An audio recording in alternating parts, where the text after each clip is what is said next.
They also reviewed and discussed neighborhood traffic calming program, which is basically the way to on-ramp citizen-driven issues into more safety on our streets for our bicycles and pedestrians. So that's it's good to have a process.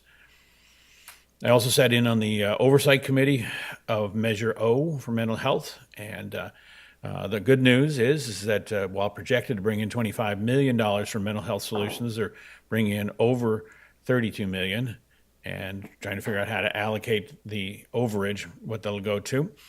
And then the presentation also included a projection from their experts for what the sales tax revenues will be over the next few years, with some caveats that maybe, might not be exactly that. But they suggest it's only a dip slightly, and then a full recovery outside of the first year after this. So that's good news to have on the table. We're also being invited to tour what other cities are doing for their homelessness housing solutions. And I think that's a credit to where Petaluma is in its efforts in trying to, in its leadership role. And so I just want to say, I think the focus that Petaluma brings to this is really paying dividends regionally, which is the only way that we get a solution. And on a fun note, I was able to attend the police badge pinning ceremony this past week. We have 3 new officers, and 2 of them are local grown folks. And so that's very positive. And on a personal matter, they're soccer players. So that's darn good news. Thank you very much. Thank you. Councilmember King? Thank you. The Youth Commission met since our last meeting. They appear to have landed on their year-long project, and that will be an annual, well, whether it would be an annual, we'll find out, but they're going to start out with Earth Day celebration this spring. So we'll see where that goes, but the talk was trying to make it an annual thing for them. But the Transit Advisory Committee meeting was canceled this past month.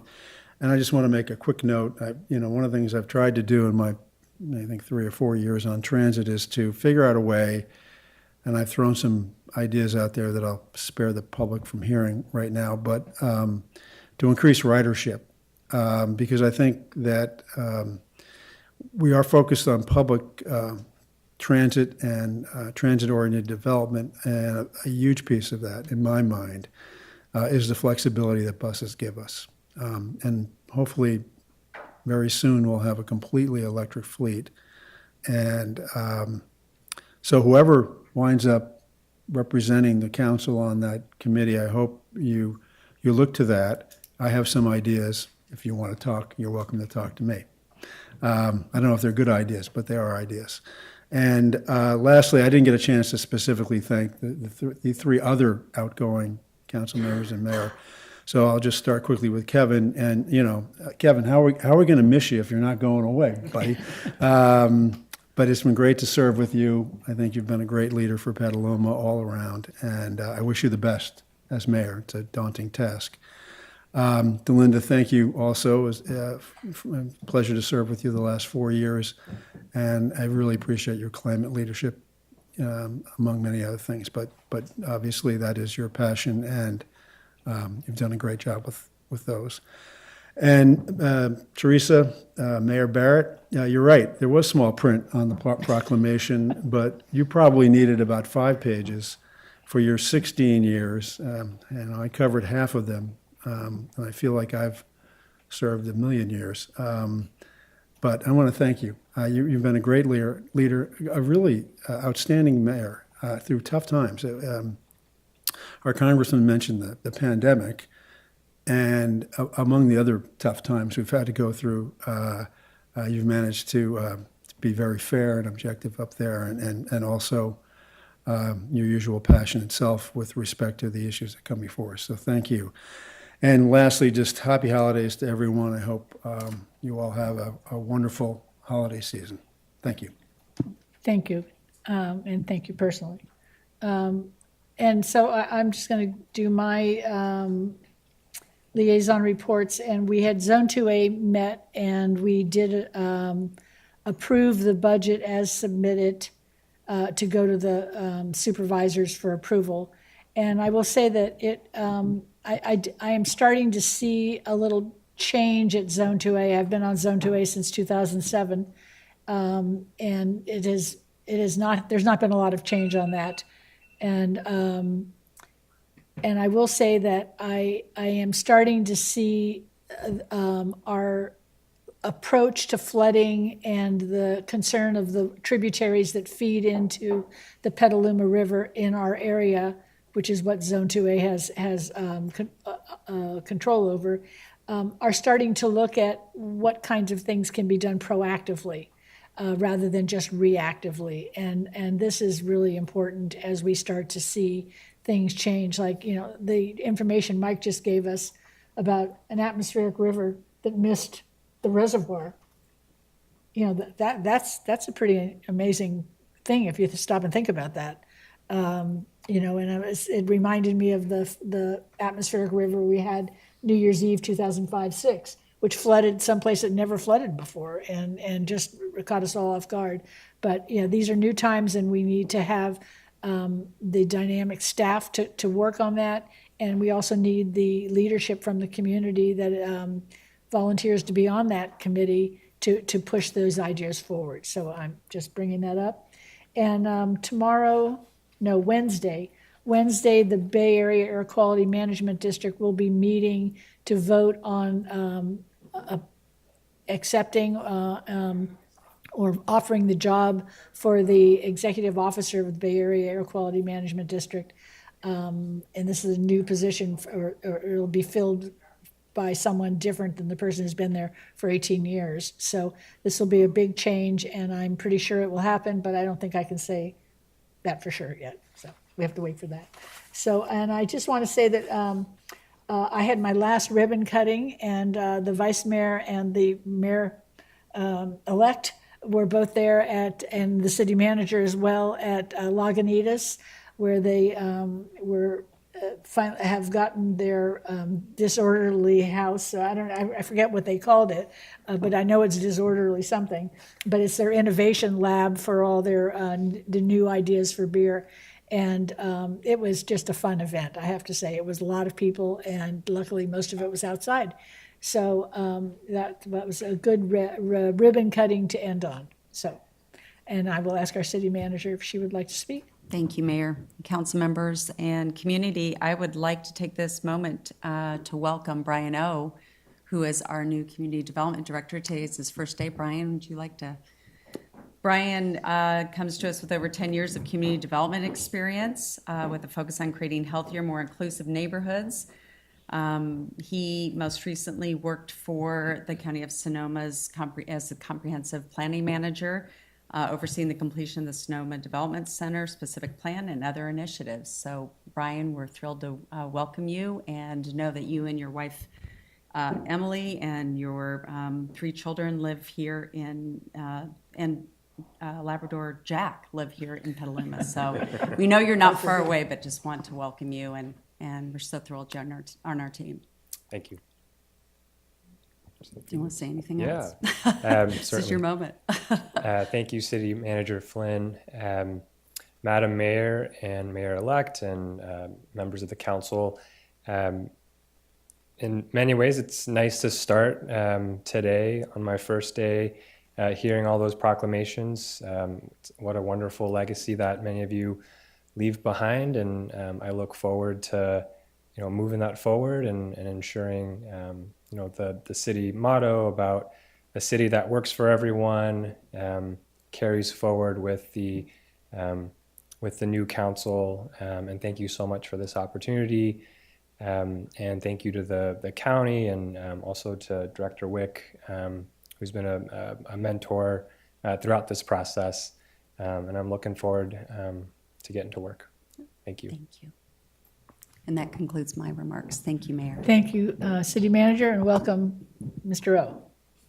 So with that, we are going on to the consent calendar, and I'd like to invite the Assistant City Manager, Brian Cochran, to provide an oral report of the salary and benefits included in the employment agreement for items 9 and 10 on the consent calendar as required by the Brown Act. Thank you, Madam Mayor, and good evening, City Council. As was just mentioned, need a quick report out on the changes to salary and benefits for the city manager and the city attorney for items 9 and 10. Very few adjustments to mention, but quickly, there are some salary changes. So that's a 2% cost of living adjustment for each of those employees. This new city manager salary, $244,800 annually, and the new city, city attorney salary, $234,600. We also are adding the sick leave conversion provision, which is already available to all of our other executive managers who are a part of the Unit 8 bargaining unit with the city. And then finally, as we did for the city clerk at your last meeting with her employment agreement, we typically make miscellaneous adjustments to benefit provisions to sync them up with our other bargaining units, such as tweaking the holiday schedule to match everybody else's and updating the health benefits contributions from the city. And that's all I have. Okay, thank you very much. So is there anyone who wants to remove anything from the consent calendar? Councilmember Healy? Number 2, please. Okay, anybody else? Not seeing anything. I have no public comment cards on, speaker cards, I'm sorry, on any of these items. I will ask our city clerk if she's received any comments on this item. Madam Mayor, I did not receive any comments on the consent calendar prior to the meeting. Okay, and so I will open public comment on this, on the items, including item 2, but we might come back to that again. And I will see if there's anybody on the, ask our moderator, see if there's anybody on the Zoom audience who would like to speak to this item. Thank you, Madam Mayor. At this point, if there's anyone joining us virtually that would like to speak on the consent calendar, please raise your hand or hit *9.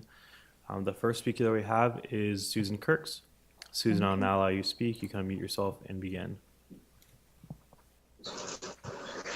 Thank you. I wanted to briefly comment on the plan for the solar panel arrays over the ponds at Ellis Creek. I've been looking through the documentation and I haven't yet found it, so this is just Susan? a head. I'm muting you for a second. That's actually later on in the agenda as a public hearing item. That's not on the consent calendar. So it's not on the consent calendar. It is item 13. If you'd like to speak to that later on, you can come back at that point. If you'd like to speak on anything on the consent calendar, you can continue. Thank you. And that, when I read the agenda, I misread it. So that is the item I want to speak about. Thank you. Thank you. Next speaker that I have is Margaret. Margaret, I'll now allow you to speak. You can unmute yourself and begin. Good evening, council members and city staff. I wasn't gonna chime in, but I wanted to ensure that you received Legal Aid's written comment on consent calendar item number 2. And I would just reiterate what we were asking for in our letter that went out today. And, second, my colleagues' comments, Diana Kingsbury and Chad Bola. And then, obviously, I want to take this opportunity to just thank you for your service, Mayor Barrett, Councilmember Fisher. You know, you have served as a role model and also as just, an example to leaders on how to make sure that everyone is included in a community by And Margaret, just being a reminder, committed. this Yep. is not general public comment. It's on items on the consent calendar, so please stick to your I'm topic. sorry. I just wanted to chime that in. That's okay. Thank you. Thank you for your service. Thank you for your time. And Madam Mayor, that's the last public commenter. Thank you very much. And with that, we'll close public comment on the consent calendar. And Mr. Healy, let's go to number 2 first and find out what you'd like to say on that. Sure, thank you. So this item came to the council on September 12. And the direction was, well, we adopted the ordinance, did the first reading of the ordinance with direction to staff to do the community outreach that had not been done prior to that, and to come back so that something new could be introduced and adopted before March 1. So that's 90 days. Nothing's been done. Zero has been done as far as I can tell. And now the request is to extend the effectiveness for another 90 days from March 1 to June 1 of next year. That, to me, sounds like kicking the can down the road. And staff, I think, really needs to be making this a higher priority, the high priority that the council told it to make in September. So I would propose a 30-day extension at this point. I realize that a first reading would have to happen, the second meeting in January, in order to have a first reading and a second reading, and then be effective by March 1. But I think shortly after the new year, there's no reason why staff cannot do the community outreach that the council directed. So I will offer a substitute motion on item 2 to have a 30-day extension of the tenant protections. And if for some reason that can't be done in that time frame by April 1, staff is welcome to come back and ask for a further 30-day extension. But 90 days is just, I think, inviting the same kind of pushing it to the side that we experienced the last 90 days. Thank you. Thank you. Any other council comment on that, or does staff want to respond to that? I'd be happy to respond, Madam Thank Mayor. you. Thank you. So we have suggested in the tentative agenda a 90-day extension for the existing tenant protections, that'll be introduced on January 9th, the first meeting in the new year when the new council is seated, to make sure that we can actually provide for the stakeholder outreach conversations that we believe the council and the community members wish to have, that we acknowledged there wasn't time for when those protections were first adopted.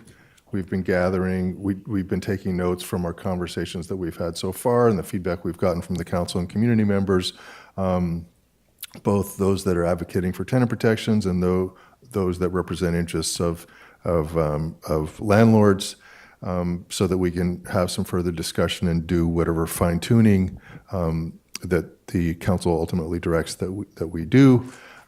We have roughed out a rough schedule for doing that, so that we would have the first reading for a 90-day extension on January 9th, the second reading on the 23rd. That extension for 90 days would take effect on the 24th, just prior to the expiration of the existing protections on March 1st. We would be tentatively planning to bring a workshop to the council on the 6th. And the reason for that time, and our city manager may be able to elaborate more, but the reason for that time period is to do all the outreach that we would need to, and the preparations for really meaningful discussion.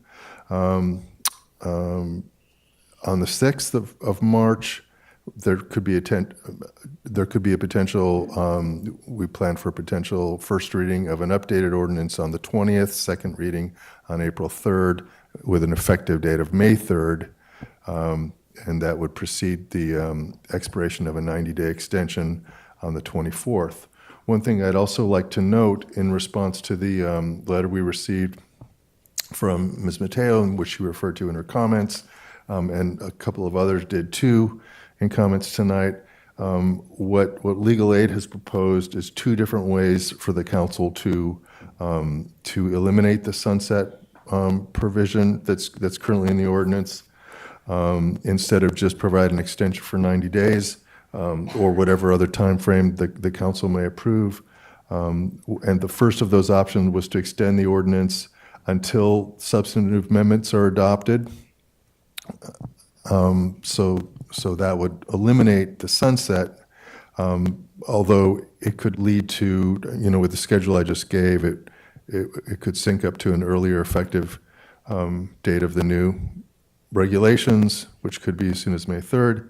The other proposal that was suggested was to simply, I assume on the 9th, just eliminate the sunset altogether, leave the existing protections in place, subject to later amendment, which still could follow the schedule, which I outlined, or a different one if the council directed.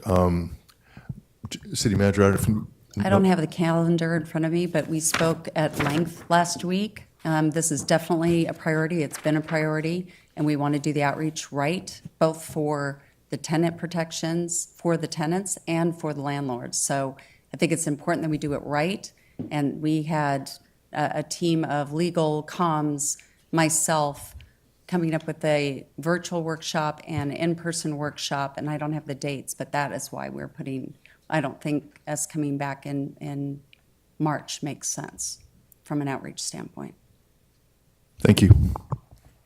Thank you, Madam Mayor and Council. Thank you. Did you want to say anything more, Councilmember?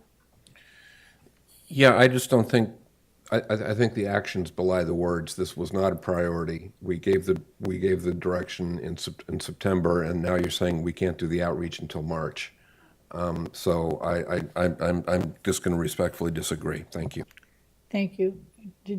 Anybody else want to speak to this item? Okay, I'm sorry, I would just quickly, I'm not trying looking in to the wrong direction. debate things with the council members. It's not my place to do that. But we wouldn't be starting outreach in March. We'd be starting outreach almost immediately, and the preparations for those discussions. That's really what needs to happen between now and then. And Peggy, I don't know if you want these notes, if they're helpful, but Thank you. thank you. Okay.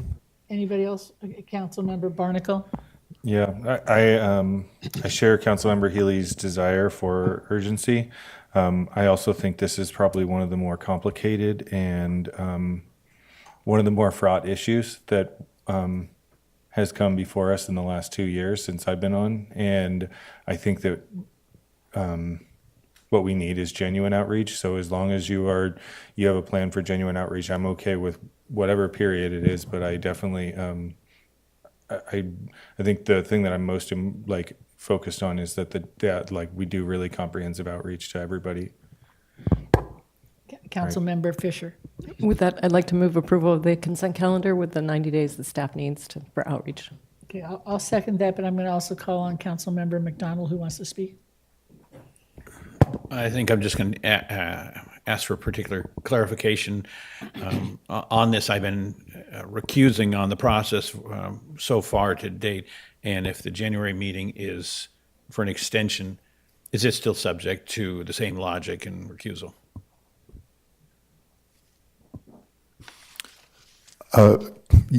We'll be happy to revisit that prior to then. I suspect yes, but we'll take another look at that. Okay. And if the facts based on which we recommended that have changed, we'll be happy to discuss that with you, Councilmember. Thank you. I assume so. I just am noting that the newly seated vice mayor that night will get to preside over a pretty healthy landmark effort. So thank you. Thank you. Where they get that $5. Okay, any other comments? Okay, Councilmember Healy? I would just request the maker of the motion to split the item 2 from the rest of the consent calendar, so I'm not obligated to vote against the entire consent calendar, including the city manager and city attorney's contracts. Thank you. It's fine. I'll change my motion to approve the consent calendar, eliminating number 2. I will second that. So with that, can we have a roll call vote, please? Barrett, Yes. Barnacle, Yes. Fisher, Yes. Healy, Yes? King, Yes. McDonald, Yes. Hosake. Yes. Motion passes unanimously. Okay, and I'll make a motion that we approve number 2, the tentative agenda I'll for second January that. 9th, since I won't be there. I'll second it. Second by Fisher, and we'll have a roll call vote. Barrett, Yes. Barnacle, Yes. Fisher, Yes. Healy, No? King. Yes. McDonald, I think I'm recused on this one too. Thank you. Microphone. Oh, no, I don't. Never mind. Okay. I apologize, just to confirm, is it King, Yes. Yes. McDonald recused. Posake? Yes. Thank you. Motion passes 5-1 with Healy voting no and McDonald recused. Okay, thank you very much. And with that, we are moving on to public hearings and matters for consideration. And we will go to item number 12, which is the public hearing to levy an annual assessment for fiscal year 2023 for the downtown Petaluma Business Improvement District and resolution establishing the levy for the 2023 annual assessment for the downtown Petaluma Business Improvement District and finding this action is not a project pursuant to CEQA guidelines. And Nancy Sands will be the staff person for this. But before that, we have two recusals who need to leave the dais. And Councilmember King?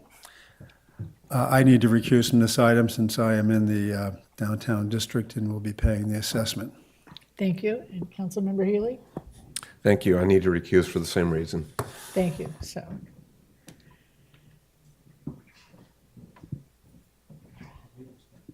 Ms. Sands. Hello, Madam Mayor and esteemed council members. This evening, I request that you hold a required public hearing and take public comment regarding the annual assessment for the Downtown Business Improvement District. And tonight joining us is Marie McCusker, who's the director of the Petaluma Downtown Association. And she and I are here to answer any questions that you might have about the resolution or the assessment. Okay, thank you. This is a public hearing, so we will open the public hearing. I will ask our city clerk if she's received any comments prior to tonight's meeting. Madam Mayor, no comments were received on this item prior to the meeting. Okay, I have no public comments from people who are here in the city hall who want to speak on this item, and I will ask our moderator to see if there's anybody in the Zoom audience who would like to speak to this item. Thank you, Madam Mayor. At this point, if there's anyone in the public that would like to speak on item 12, please raise your hand or hit *9. And Madam Mayor, we do not have any public commenters. So with that, we'll close the public comment, and I will ask for a motion. Councilmember Barnacle? I'll move the item. Councilmember Fisher? I'll second. Okay, Barnacle made the motion, Fisher made the second, and we will have a roll call vote. Barrett? Yes. Barnacle? Yes. Fisher? Yes. McDonald? Yes. Posake? Yes. Motion passes unanimously. Okay, with Healy and King recusing. Correct. So you call them back Thank you. in. Thank you very much. And with that, we will go to a public hearing, item number 13, to make findings pursuant to Government Code, Section 4217.12, and resolution approving and certifying an amendment to the Environmental Impact Report for the Ellis Creek Water Recycling Facility and making a finding of exemption in accordance with CEQA, making energy savings findings in accordance with Government Code Section 4217.12, and authorizing the city manager to execute all documents necessary for entering a power purchase agreement for a floating solar array at the Ellis Creek Water Recycling Facility with Ellis Creek Solar LLC. And I understand Diane Ramirez is going to give the report on this via Zoom. Yes. I'm here in Zoom. Can you hear me? Yes, I can. Thank you. Great. Okay. And Patrick Carter has the PowerPoint presentation. Unfortunately, my computer decided to restart for just 1 second, so I'll be back in just a second, Diane. Okay. But yes, I will be hosting.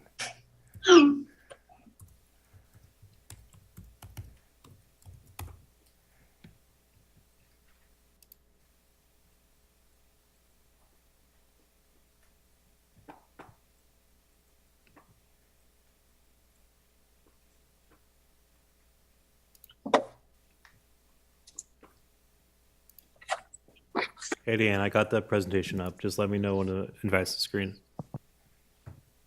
Okay. Good evening, Mayor and council members.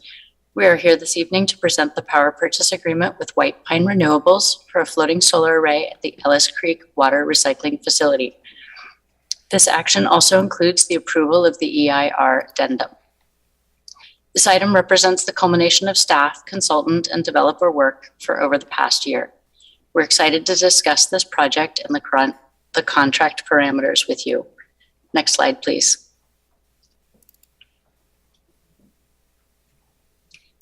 In this presentation, we will take you through the steps the project team have taken over the past year and highlight some important project aspects.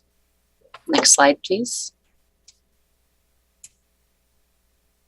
On this slide, you can see the list of people who formed the project team that have focused on the development and documentation of this project.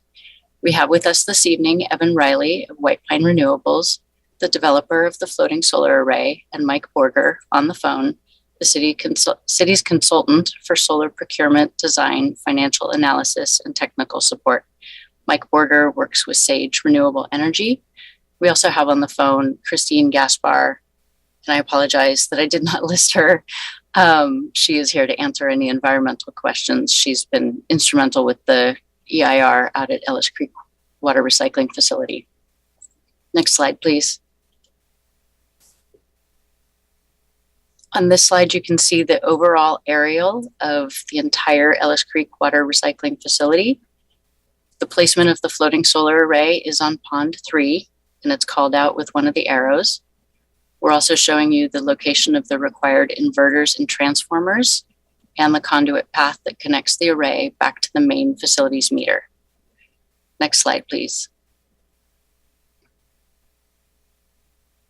The possibility of solar at Ellis Creek has been floating around for a while, and with successful installations in Windsor and Healdsburg, staff discussed the best way to identify a solar developer able to design, construct, and operate a floating solar array. We ultimately decided upon a request for qualification and proposal process for respondents to propose a design, build, operate power purchase agreement. The city had recently executed a PPA with Forefront Solar for parking lot canopies, which provided a template process to apply at Ellis Creek. Next slide, please. If this action is approved to move forward tonight, we estimate that the system can be online at the very end of 2024. This timing works well with other projects planned in the fall of 2023 at and near the ponds at the Ellis Creek Water Recycling Facility. The manufacturing timeline for the array components are around 1 year, so everything will work out on a great timeline. And at this point, Patrick Carter will take over the rest of the presentation. Thank you, Diane, and thank you, Aaron, for pinch hitting for me. Always love those technology glitches. So I'm going to try to speak slowly for the translator and make pauses, but I'm really excited about this project. It's a huge thing for the city to be undertaking, and really grateful for our partners here to make this happen. It's been a long time coming. So from a high level, you can see how the panels are on the Pond 3 of there. Pond 3 is about 17 acres, and the panels would cover about 68% of that pond's surface. And with that, we'd get 5.8 megawatts of direct current power, providing over $9 million kilowatt hours of expected production for that site, which is approximately 98% of both the meters that are covered from this site. Of note, we do not have battery energy storage included in this project, though it was examined by staff. And with that, I'd like to go to the next slide, please.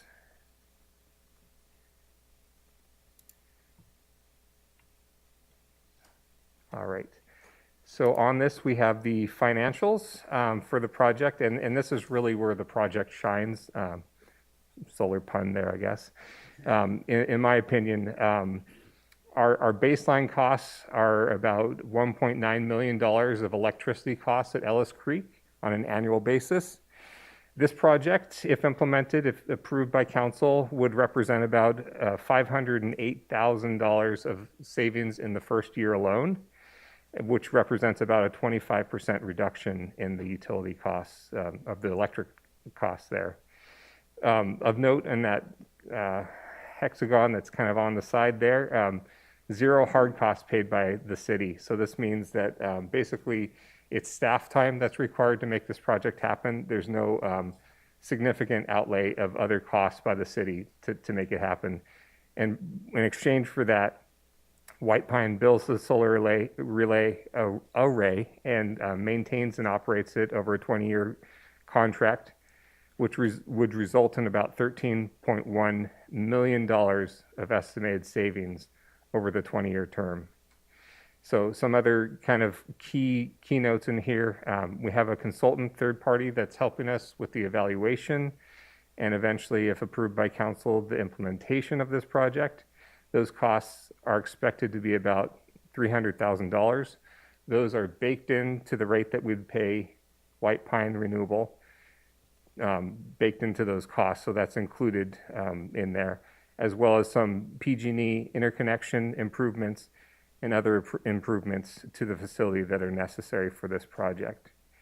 As opposed to the Forefront Power contract that you may be familiar with, that one had a 0% escalator, so that means what you pay for the rates in year one is the same throughout the whole term.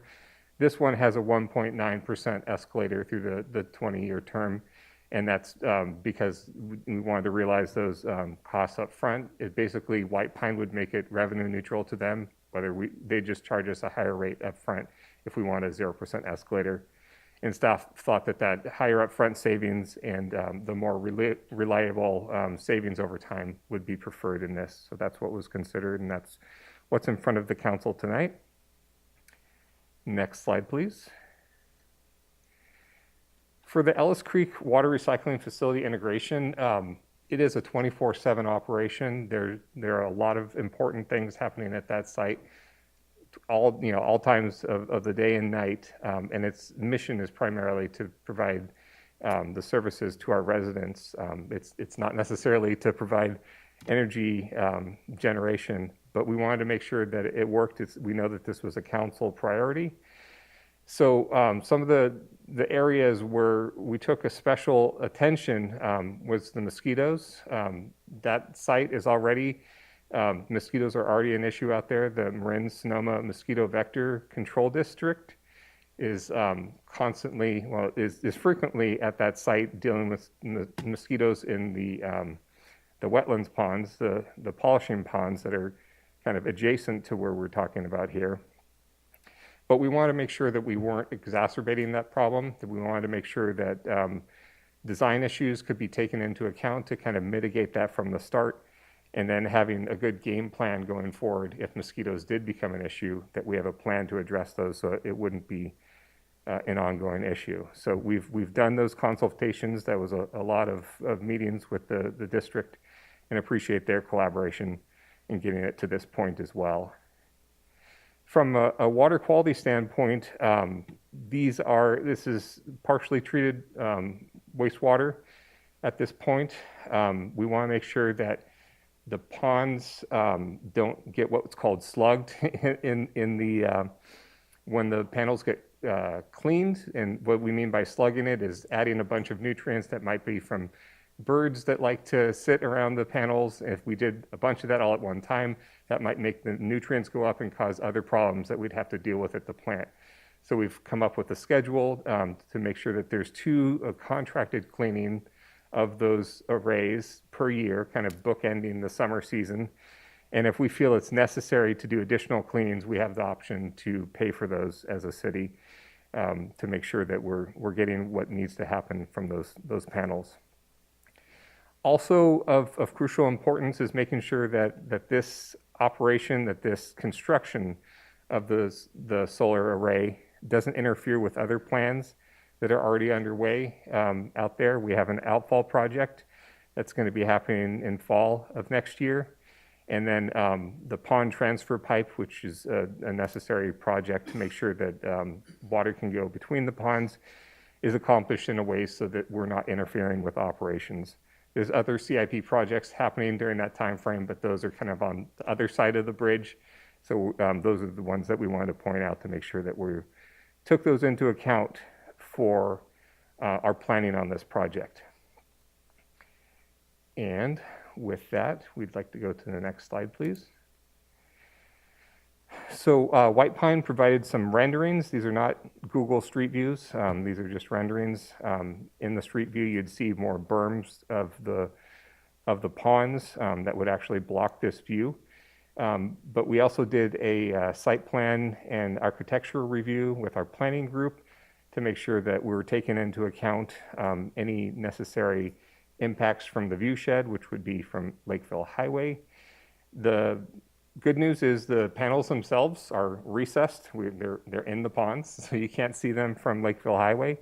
There are a few pieces of equipment that would be expected to be above and potentially up there, and the site planning and architectural review took that into account in making recommendations for that, which we believe will be easily addressed.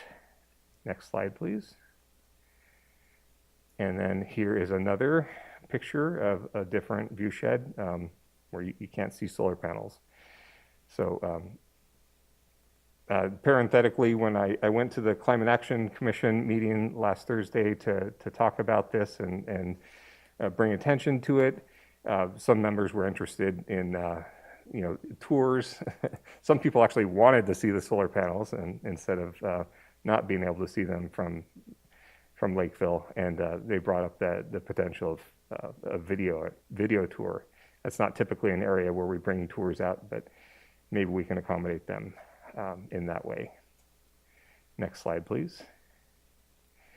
So with that, the recommended action is that the council conduct a public hearing to make findings pursuant to Government Code Section 4217.12 and consider a resolution approving, in accordance with CEQA, an addendum to the environmental impact report for the Ellis Creek Water Recycling Facility and authorizing the city manager to execute a power purchase agreement for a floating solar array at the Ellis Creek Water Recycling Facility with Ellis Creek Solar LLC.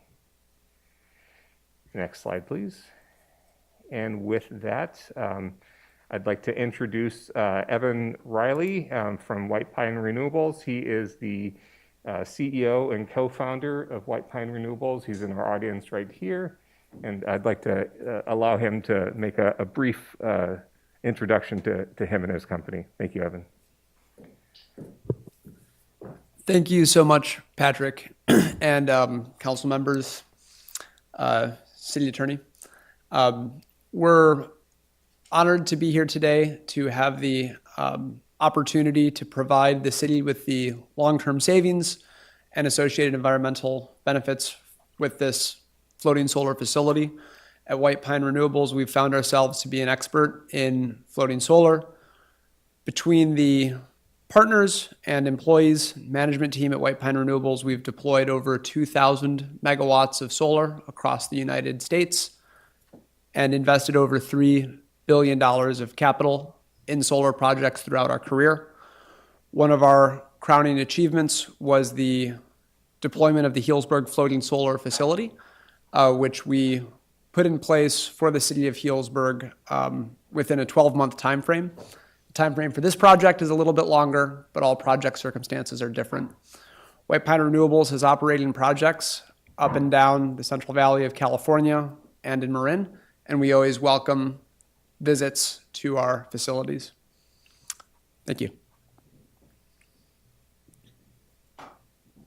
And with that, that concludes our presentation, and we'd be happy to answer questions, any of us on the team, as well as that are in person, as well as those that are virtual. We'd be happy to answer questions. Thank you. Thank you very much. I'll start with questions from the council. I'll start with Councilmember Fisher, followed by the Vice Mayor. Thank you. Quick question. So when this is up and running in 2025, it's only going to provide 98% of electricity that we need projected at that time at Ellis Creek. Is that, I read correctly? That would be correct. We took into account some of the new projects that are coming down the pipeline, the oxidation project that would increase the load. There's potential electrification that could happen as a result of the Sizerco study that we're doing for all the city facilities. But those haven't been taken into account there. It's just the planned known future projects, and that would be 98% of those known CIP projects. And is there a reason why we're not getting 100%, or? It's tricky, and I'd invite Evan to answer this, but from staff's perspective, when the closer you dance on that 100% line, the greater the chance is that you will overshoot it and overproduce in some years, and you're paying for electricity that you're not using, so you're paying at a higher rate than you would be getting back from PG&E. So we don't want it to be a loss for the city in that regard. Got it. Thank you. Thank you, Vice Mayor. Yeah, I think this is a minor thing, but I can't explain it. Is just in terms of the termination agreements, if it's terminated, that in the staff report, just to take one example, in the staff report, if it's terminated after the permits but before the end of 2025, it says that the penalty is $14.9 million, and on page 6 of exhibits or attachment C to the agreement, it's $700,000, almost $1 million higher, $15.6 million, and I just wanted to know if that could be explained.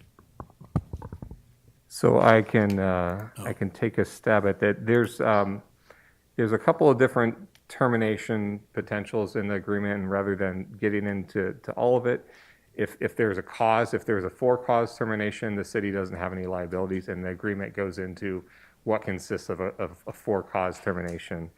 There's a termination without cause, which would essentially be the city decides it can no longer go forward with the project for whatever reason. It's not a cause termination, but we need the equipment off the site for whatever reason. At that point, there's been millions of dollars invested into it, and White Pine would need to be reimbursed for those costs. And then there's also, if the city decides after year 6 that it wants to purchase the solar array instead of taking it, and they figure maybe somebody else can do it better, or we just want to operate ourselves. There's about a $600,000 or $700,000 difference between the termination costs and the purchase costs. So I'm wondering if maybe that's the discrepancy there. Yeah, I might have. I don't know. I thought I read that twice and looked at those things about for cause or not.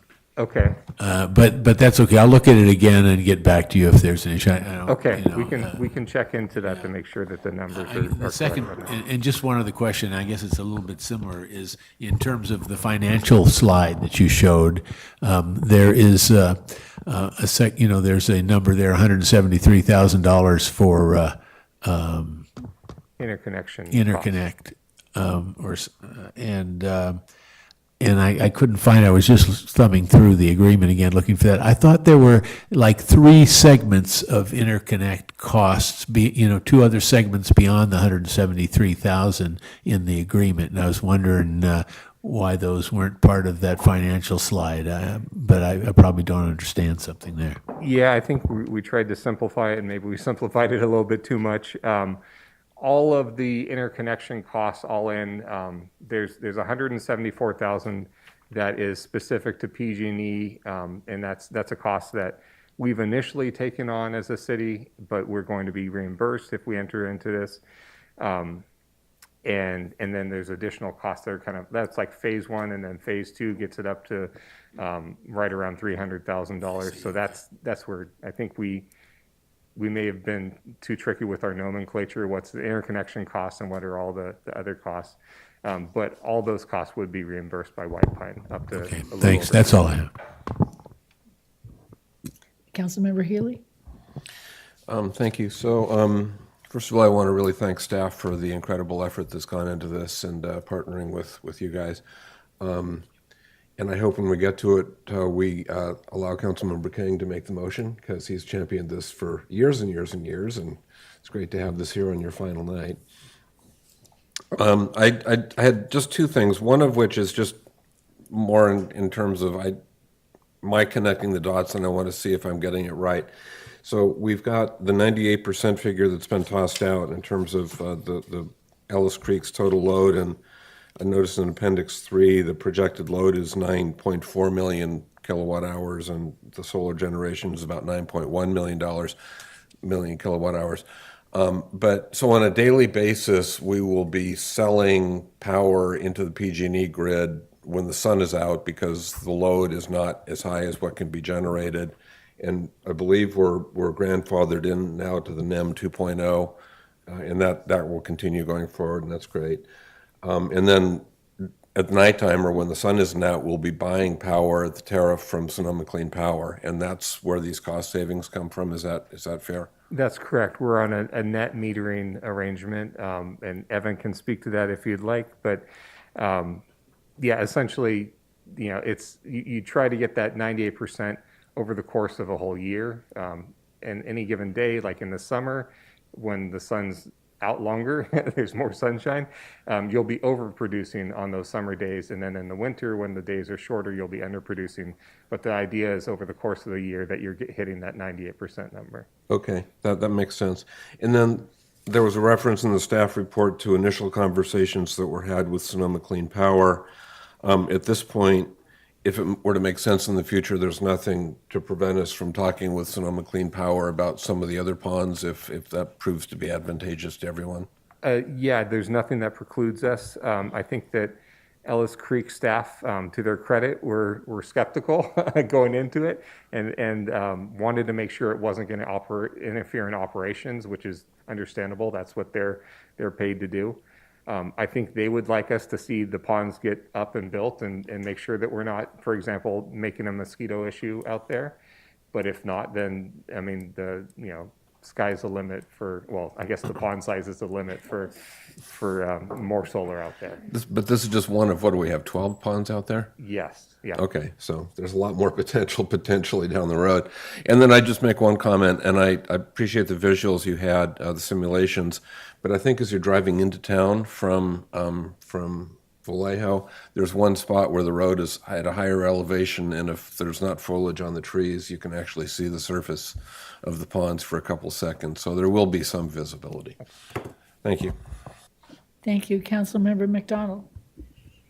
Well, that expandability is what I was going to ask about too. I appreciate the clarification on that. And where I was headed on that is I did understand trying to hit the sweet spot for the 98% and and I'm assuming that construction costs for pond is more efficient than for canopy. And so, it would be, why wouldn't Sonoma be down here knocking on our door, or Sonoma Clean be down here knocking on our door about their next big project being the other ponds? Have they expressed that interest to be here? And then additionally, I see Marin Clean and others are moving to incentivizing the battery end of things because, like you say, the daylight we're selling to them, but we're buying back at night. So how are those two issues working? So we have had conversations with Sonoma Clean Power, and they would be interested in building more if we found, potentially they were looking at leasing pond space. But again, it came down to making sure that the project that's in front of you today could be deliverable and doesn't have those impacts. I think that's where the Ellis Creek staff's comfort level is, to make sure that we're not exacerbating the problem out there before we start building out all of the ponds. Bless you. And then in terms of batteries, we looked at it from a financial standpoint with White Pine. It didn't provide the savings that it didn't provide savings as is, but the Inflation Reduction Act provides incentives. There's other grants that may be coming down in the future that potentially provide future savings, and there's nothing that precludes us from looking at that again and see if we can make it work in the future.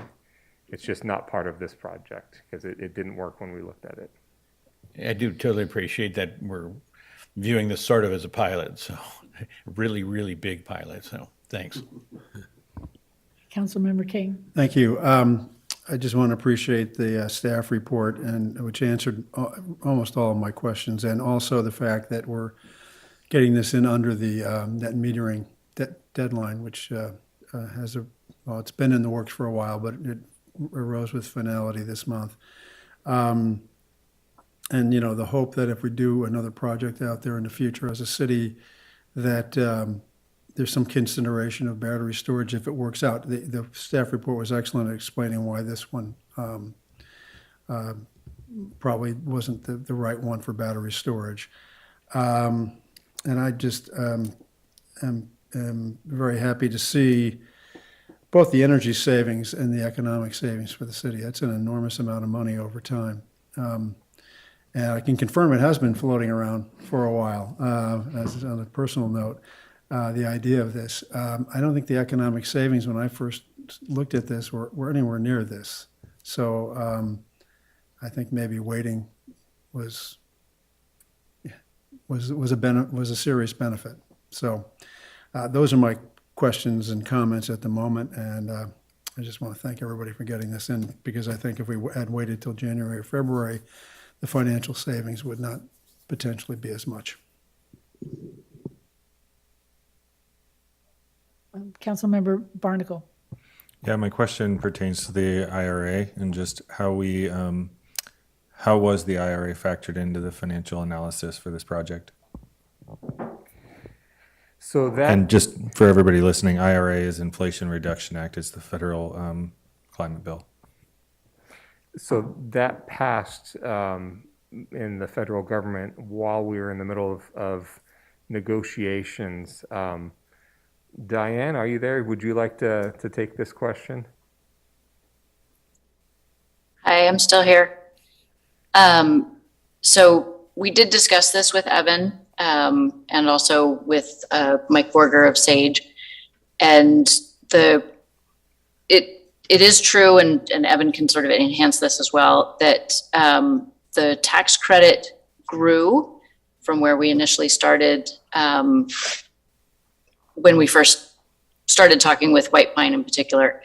However, in the past year, we've also seen solar goods and solar services in terms of electricians and contractors who would be on site.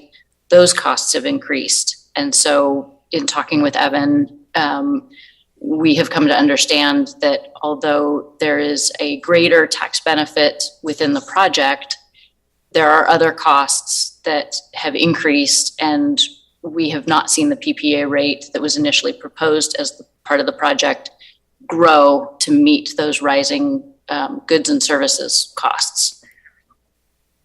I hope that makes sense. So just as basically the cost of goods and services have gone up more than the value of the IRA. Yes. Okay. So in conversation with staff, we looked holistically at the economics from when we were verbally awarded the contract, which was around this time last year, to recently, as in a couple of months ago. And in comparison, there was roughly a 4% increase in the tax credits through the Inflation Reduction Act. And then there were large increases in costs due to inflation, and then federal restrictions on the importing of solar panels, which drastically increased costs and constrained supplies. Those two things worked against each other, and our goal was and always has been to do what we say and say what we do and simply hold our price. So we are proud that we have been able to do that.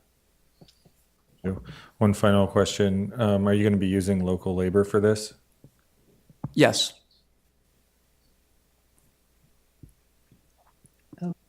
I don't believe there are other questions from the city council, so we will open the public hearing.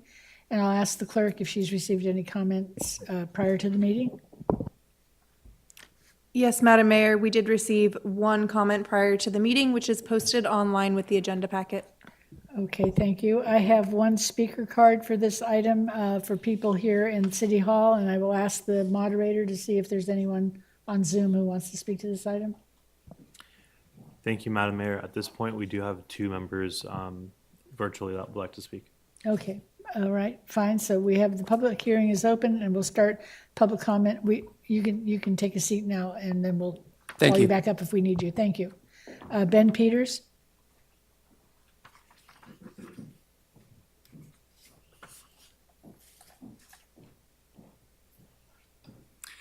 Good evening, everyone. I guess recognizing that this project made it into a proclamation earlier, I would say it's somewhat of a foregone conclusion, the voting.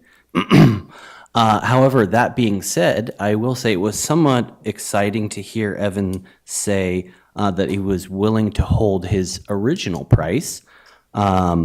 In the staff report, there was a discussion of some price increases, the original price being 8.75 cents, and then that increasing to 9.6 cents. I did some math, had just some questions that hopefully people could clarify. On page 11, it states that the cost increase of the consultant and the interconnection costs that Councilmember Postake, you had acknowledged, that was around $500,000 right there, the first line on page 11. Now, the math on the additional basically penny is about $1.4 million over the 20 years. And so, according to my math, again, having only a couple days to do this, that's an extra $767,000. And so, if we were to just take that $475,000 cost increase that we're proposing financing, then the rate increase would be more like 9.2 cents instead of 9.6.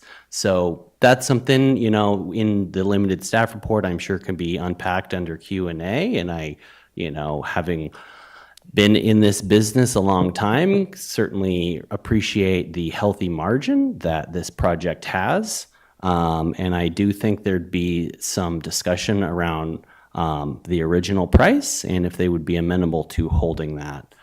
The last comment I guess I'll make in the last minute, you know, we do need to understand how this project saves us money, and that is a monthly level savings analysis, which shows what are our exports, what are the non-bypassable charges that we're being charged, and what is the difference. The importance of that savings analysis to the city is for the staff of the treatment plant to understand the significant financial gain that the city will have by adjusting its operations to be coincident with the daytime load. Councilmember Mike Healy astutely recognized the benefits of not exporting daytime solar energy. And so if we can ask this provider to have this savings analysis be available to our workers, then over time we will be able to adjust. And thank you for your comments, but your time has expired.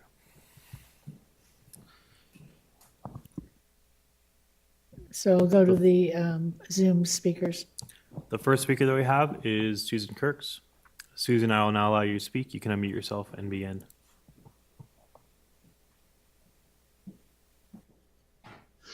Thank you. I was looking through the documentation and wasn't able to locate, so hopefully someone can direct me to this. Where is the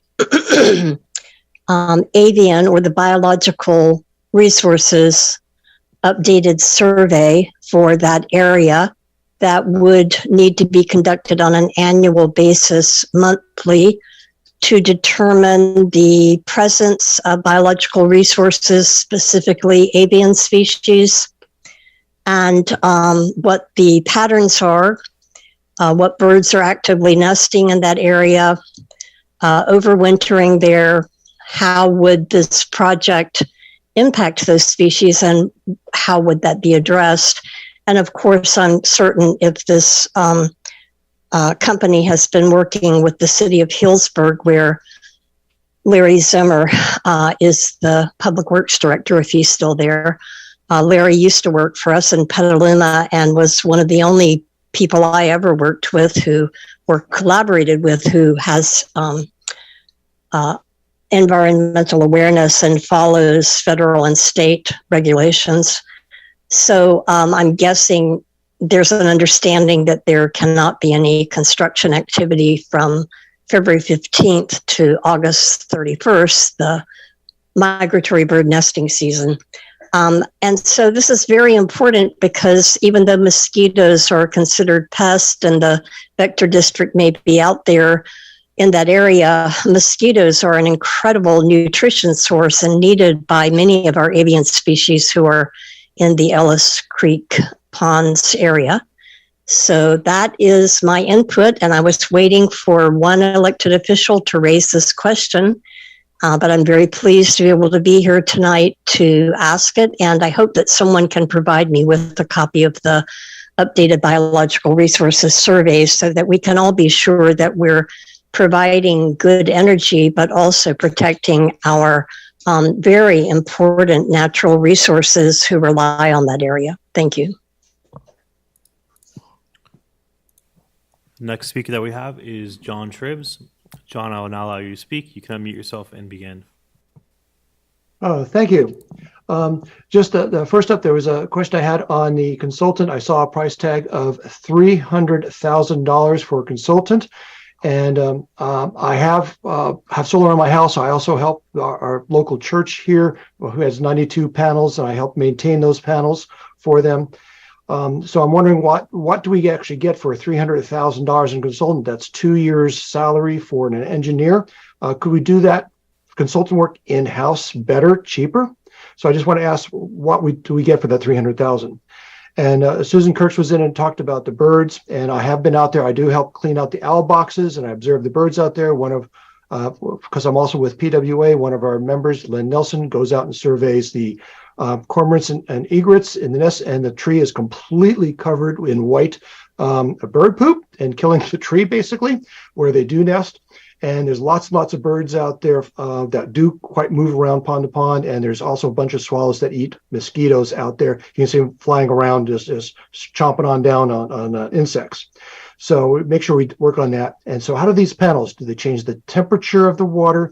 Does it change the digestion rate? Does it change the water movement underneath so that the turbulence of the water, how does that affect actual digestions? So those are things that hopefully we're all going to be studying along with the bird flight patterns and nesting. And how do we keep the birds off the panels? Because poop on the panels is a huge, not only for cleaning, but also for reduction of the actual solar energy. So that has to be watched. So what angles will they be at? Will you be putting up little spines to keep the birds off? Should you see them there? How did that work?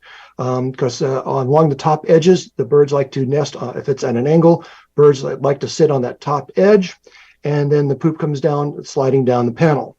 So how do you get those clean? And I clean those panels at the church once a year, sometimes twice a year if there's smoke in the air, but that's all that's really needed. And I only get about a 5 to 10% boost in energy, but that might be substantial for these panels.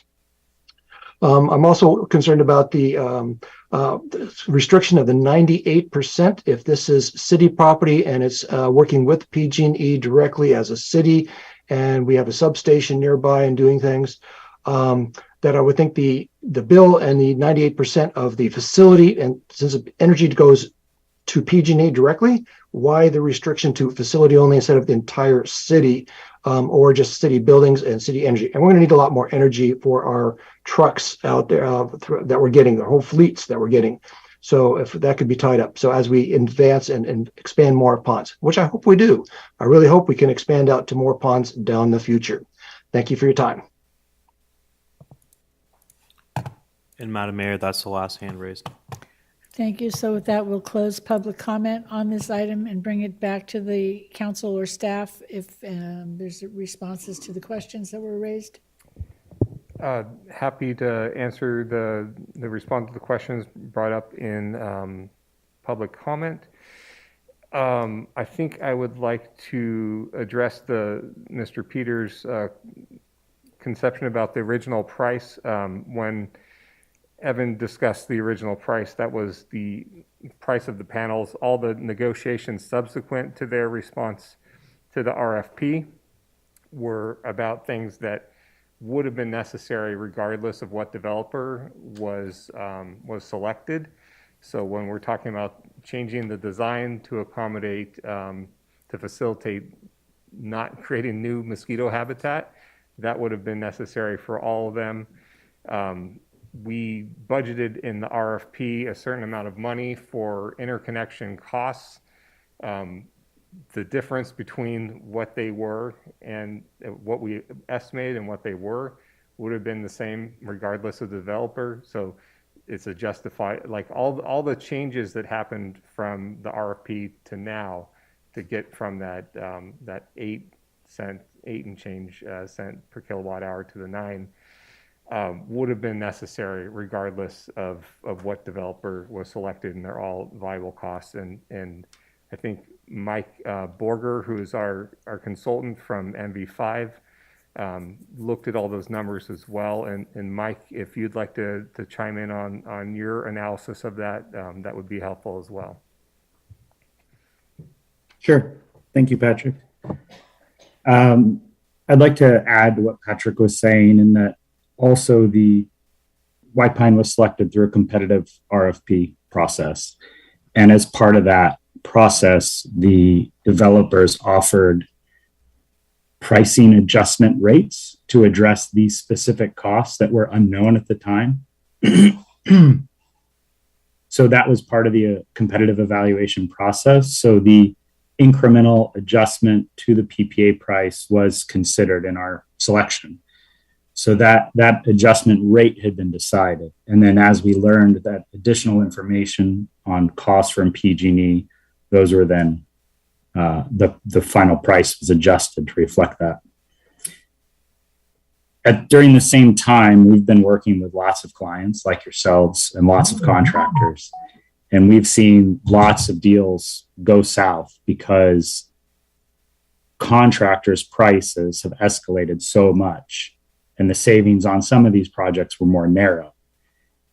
And these projects they didn't move forward because they were seeing 20 and 30% price increases on the supply chain, modules, inflation, cost of financing because of interest rates. So it has been a tumultuous year. And with all that said, and all the factors previously discussed by Evan at White Pine did everything they could to hold their price, and they did. So I appreciate that they stuck to their original proposal and pricing and were able to follow through. Thank you, Mike. And then also on that, to address Mr. Peters' request for the monthly level savings analysis, that's something that MV5 could perform for the city if we requested it, correct? Yes, we can do that. In addition to that, I think I know the contract already has a savings analysis that White Pine is required to provide to the city on an ongoing basis. So you'll get that savings analysis on an annual basis for the life of the term. Thank you, Mike. And that also kind of goes into the other comment from Mr. Shribs about what do we get for that $300,000. So what we've gotten so far is we've gotten technical expertise from MV5 in the negotiation of this very complex agreement. I personally, and I think I speak on behalf of all the team, that MV5 has provided excellent assistance, very responsive, gave us a huge amount of comfort in the negotiations, having done this countless other times. And then they also are helping us along the way throughout the whole process of this installation. So it's not just everything we did to date, it's future items as well. So moving on to the biological resources survey, Diane, did you want to take that one and have our consultants address that? Sure. At this moment, I'd like to introduce Christine Gaspar, if you can respond to the questions from Susan Kirks. Hi, sure. Can you hear me okay? I can. Yes. Perfect. Yeah, biological resources, that's an important issue out at Ellis Creek, and they are addressed in the CEQA addendum that was prepared. There's a biological resources section in that document, and it does include impacts to birds. Pre-construction surveys will be required if construction is to start during the bird nesting season. And I believe the mitigation plan is also an attachment to the staff report, so one could look at it there. Did you want me to cover anything else, Diane? It was also brought up that there was a moratorium on construction between February 15th and August. Didn't write down the ending date.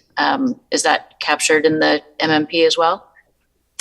Yes, not quite in those words. How it is addressed is that within the February to September 1st timeline, you would need to do those pre-construction surveys, checking for nests within 500 feet of the construction to make sure if there are any nesting birds that they're not impacted from, the construction disturbance and such.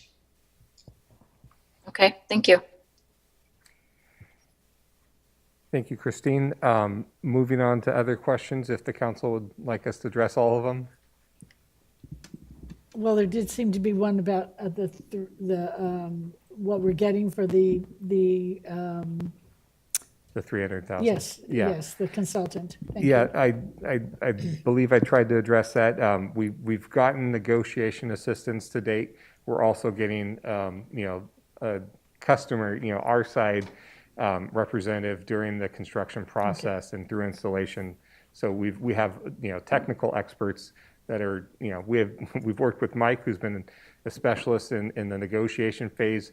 Other members of MV5 are experts in the construction phase and will be assisting us going forward. So we do have a CIP team that does construction projects all the time. They're pretty maxed out, and this is such a very specific type of project that it'll be one of 5 solar projects with the city's done, and so that's an area that we're kind of growing into, and I think having that professional assistance would be very beneficial to the city. If I could also briefly add, Yes. Madam Mayor, there is a formal professional services agreement for the consultant services with a scope of work. So if there are questions about that, we can make that available. For my part, I think Mike's expertise has been invaluable to help us get to this point, along with the teamwork with the whole White Pine team, which has been really stellar. We worked through things with Mike, like, these were some of the things that were taking the time to get us to this point, like talking through what the bonding ought to be, and only looking to get security for those things that really made a difference, and not increase the costs of the total project. Looking at the indemnity structure, all kinds of phasing considerations. So there was really a lot of very, very valuable and helpful expertise for us, which for what is a pretty complex transaction, kind of like the secure transactions we do when we're issuing debt. This is a debt-related transaction too, because of the financing that will be necessary for the installation. So again, if someone really wants those details as to what those services that have been procured to assist with this and deliver this, we can provide that. Thank you. Thank you. So I'll bring him back to the dais to see if there's any other questions or comments. Yes, don't jump over Councilmember King's. No. Yeah. Thank you. I did have 2 comments I would love to have questions on. Mr. Peters makes a good point about the operations and maximizing. I'd love some feedback that maybe we're doing an operational optimization study. Certainly, if we pump 24-hour to storage ponds, it can pump for just the electricity producing hours. Those kinds of things. I'd love some feedback that's on the agenda for the plant to look into. So that's not currently part of the scope. I think that that's an internal process that we can look at as staff to make sure that we're optimizing. I think it's a great point, and I appreciate Mr. Peters for bringing that up. It obviously, the more we coincide what we're doing at the plant with what's happening in the sun to the extent possible, the better benefits, the more savings that the city will realize as a result. So to the extent that we can do that, great. I think we'll take it on as a task item to discuss with Ellis Creek staff to make sure that we're doing what we can to optimize the savings there and still keep the operations going. Great. I love having you say these things that we probably all know, but it doesn't hurt just to get them out in public for everyone to hear. The other part of that is Mr. Shribs commented on expansion, and certainly a number of us have, and maybe you could say something about confidence in additional conduits that might be in the duck banks that would provide for that, so we're not retrenching the same trenches at some future date. I think I'd like to ask Evan to come and address that to see if there's any additional capacity that would potentially be in the conduits and the trenching. Certainly. Through the contractual process, we have something called a design review process where we work collaboratively with staff to go over every single design detail, including conduit make, model, and specification. So there will be an opportunity in the event that there is a desire for conduit to be oversized and have a guide wire pulled through so that a new wire could be pulled through. That's something that can be handled in the design review process, which will happen generally in Q1. Practically speaking, I expect if there is a second project, because the energy at the wastewater treatment plant is effectively 100% offset, that energy would go to a different point and would come out at a different conduit. I don't claim to know. However, based on our evaluation of the facility, I expect that would be the potential outcome for a second project. I think that the point of connection with PG&E is a big deal, and all this political aspect expect expansion at some point. So if the technical supports that, I'm hoping it's all covered in there. Thanks. Thank you. So, Councilmember King. Yes, my comment will be succinct, which is I think this is going to be a great asset for the city of Petaluma. I appreciate Patrick's comment about getting more expertise on this because I think there are other opportunities, and I look forward to seeing them come forward down the road. So I will move the item. Thank you very much. So there's a motion by Councilmember King, and I will second that. So with that, we will ask for a roll call vote. Barrett, Yes. Barnacle, Yes. Fisher, Yes. Healy, Yes. King, Yes. McDonald, Yes. Posake. Yes. Motion passes unanimously. Thank you very much. And with that, we will go on to the next item, which is item 14. And this is the introduction, first reading of an ordinance amending Chapter 10.56 of the Petaluma Municipal Code entitled Possession or Discharge regarding safe storage of firearms in residences and requiring lost or stolen firearms to be reported within 48 hours and finding this action is exempt from CEQA pursuant to CEQA Guidelines Section 15301, existing facilities, 15061B3, common sense, and 15308, protecting environment. And we will have Deputy Police Chief Brian Miller will be leading this off. Good evening, Madam Mayor, council members. As introduced, I'm Brian Miller. I'm your Deputy Police Chief, and I'm accompanied by Dylan Brady, our Assistant City Attorney, who assisted on the staff report. And I think just to kick off this item, We heard a few times tonight about being a proactive city and being progressive, and this staff report is one of those opportunities that I'm excited to bring forward to you as one of those chances for our city to lead the way again. Unfortunately, I know too well having a loaded or unlocked gun in a home is associated with an increased risk of gun-related injury and death. Even more tragically, children are particularly at risk of injury and death from firearms when firearms are not safely secured in their home. In my almost 20 years of service in this community, I've unfortunately seen a number of those tragic incidents here locally. I've seen children in homes where firearms have been mishandled and they've been injured. I've seen individuals that are prohibited from accessing firearms acquire those in their homes and households from other family members when not properly secured. And we've seen incidents where there's been domestic abuse or individuals in crisis, and there's access, whether intentional or unintentional, that those individuals can acquire and access those firearms in the home. And they've unfortunately led to some challenging incidents for the community and for public safety first responders responding to those incidents. What we do know is that applying trigger locks or using lock boxes when storing firearms in homes reduces that risk of firearm injury and death. The Petaluma Police Department and the City of Petaluma have partnered with Project Child Safe, a program from National Shooting Sports Foundation, and they've identified that safe storage of firearms is the #1 way to prevent firearm accidents. Cities throughout California have adopted ordinances requiring the safe storage of firearms in residences. San Francisco recently has had their safe storage law upheld as a constitutional by the Ninth Circuit Court of Appeals.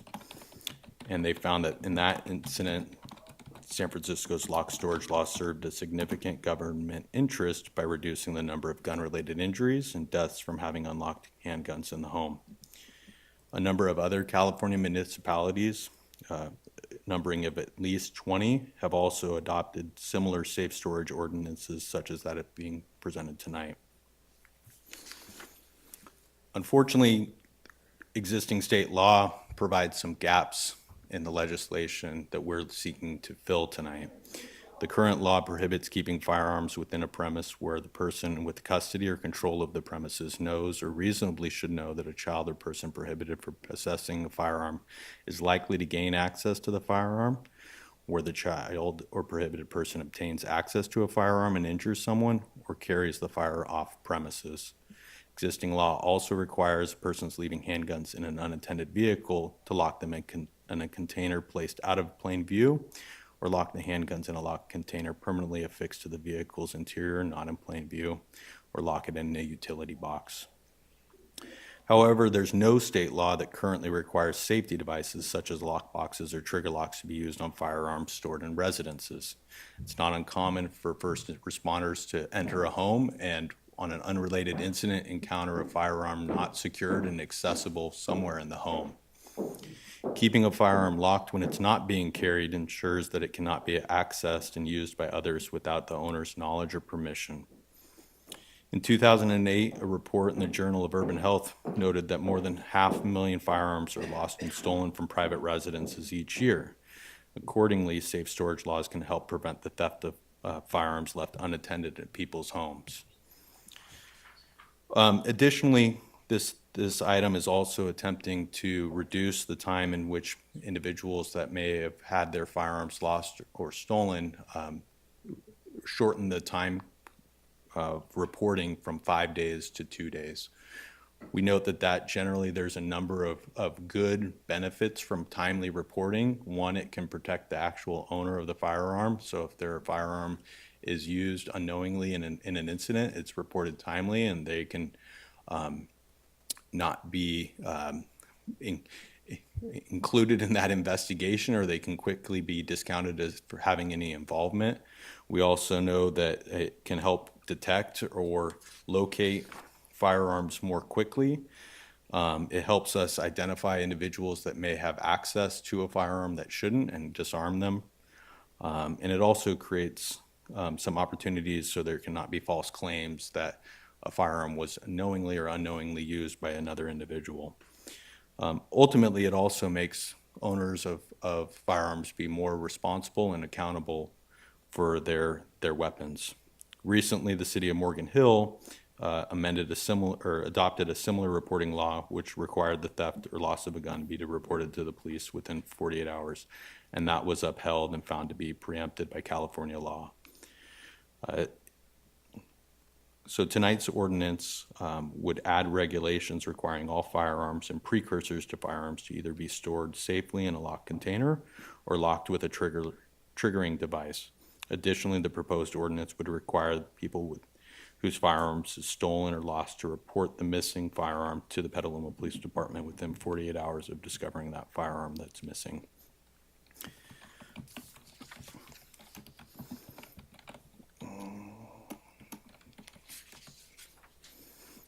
We've noted that in addition, as mentioned earlier in the presentation, the police department has partnered with Project Child Safe. We are providing child safe locks. They're free at no cost, and we've been doing that for a number of years. We do not believe that this would create a substantial burden to persons lawfully carrying and storing firearms in their home, as the devices are readily available, and the requiring of a safe firearm storage is intended to decrease the risk of harm to children and the entire community from unauthorized access to firearms. This proposed ordinance fills an important gap in existing law and aims to reduce accidental gun shootings, gun-related homicides, suicides, and theft of unsecured firearms. If adopted, a violation of the proposed amendments would be subject to enforcement through criminal prosecution as an infraction or a misdemeanor, and civil or administrative enforcement pursuant to the Petaluma Municipal Code.